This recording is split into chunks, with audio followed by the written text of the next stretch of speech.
I think reform is definitely a real threat and one that we take seriously. I think there's clearly, on the right of British politics, a realignment taking place. It's not yet clear whether at the next general election it will be Reform or the Conservatives that are Labour's main challengers. But we've got to take that threat seriously.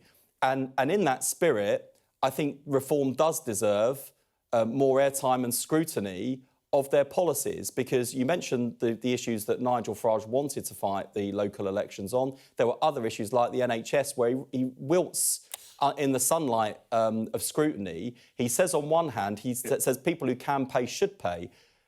And then he says, oh, no, but I still want the NHS. He says he wants an insurance system. But he doesn't say who should pay, how much they should pay. OK. And that is a real threat to the NHS, and one I think we absolutely Will you start to treat them now as your most serious opposition?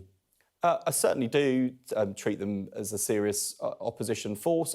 As I say, I don't know whether it will be Reform or the Conservatives that emerge as the main threat. I don't have a horse in that race, but like Alien versus Predator, you don't really want either one to win, but one of them will emerge as the main challenger to Labour at the next general election.